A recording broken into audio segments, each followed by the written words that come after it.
চুয়াডাঙ্গা সদর হাসপাতাল থেকে যুক্ত হচ্ছেন অনিক চক্রবর্তী।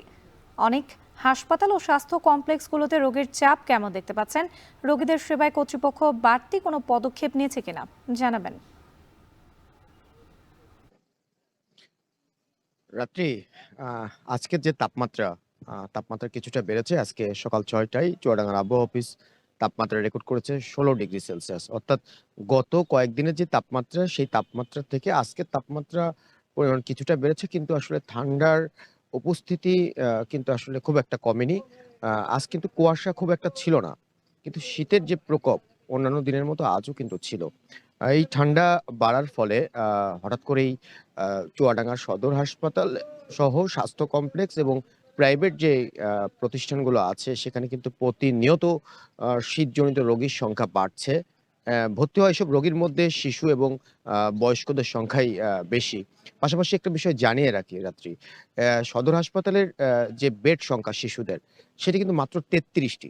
সেই ৩৩ টির বিপরীতে এখন প্রায় ৪ থেকে ৫ গুণ রোগী ভর্তি আছে। পাশাপাশি শিশুদের পাশাপাশি আমি দেখেছি যে বয়স্ক রোগীর সংখ্যাও প্রতিনিয়ত বাড়ছে।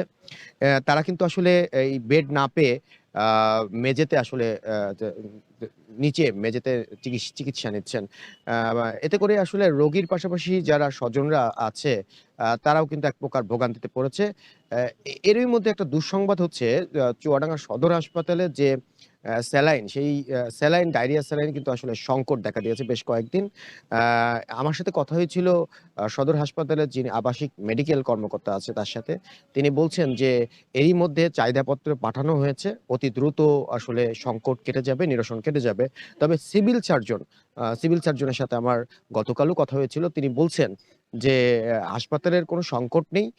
যারা ভর্তি হচ্ছে তাদেরকে নিয়মিতভাবেই চিকিৎসা দেয়া হচ্ছে। কিন্তু বাস্তব চিত্র কিন্তু পুরোই ভিন্ন।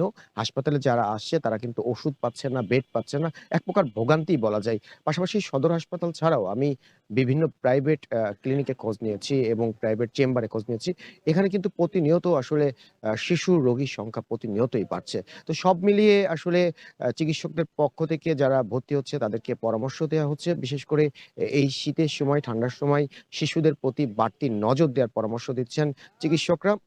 একটা বিষয় জানিয়ে রাখি, আবহাওয়া অফিসের সাথে আমার কথা হয়েছিল। আবহাওয়া অফিস বলছে যে, সামনে যে দিনগুলো আসছে, সেই দিনগুলো কিন্তু একটু ভয়াবহই হবে। কারণ হচ্ছে আগামীকাল থেকে বৃষ্টিপাত হওয়ার সম্ভাবনা রয়েছে। যদিও আজকের আ আকাশ কিন্তু আসলে মেঘাচ্ছন্ন। সূর্যের দেখা কিন্তু আজকে মিলবে না, আবহাওয়া অফিস বলছে। তো সব মিলিয়ে সামনের দিনগুলো শীত আরো পড়বে। সেই সময় কিন্তু শীতজনিত রোগীর সংখ্যা আরো বাড়বে এবং হাসপাতালে কিন্তু একটা ভয়াবহ চিত্র তৈরি হবে প্রতি বছরের মতো এবছরও। তো শীত পরিস্থিতি নিয়ে সদর হাসপাতাল থেকে আমার কাছে এই ছিল। রাত্রি। শীতজনিত রোগীর সংখ্যা বেড়েছে চুয়াডাঙ্গায়, সেখানকার সার্বিক পরিস্থিতি জানাচ্ছিলেন অনিক চক্রবর্তী।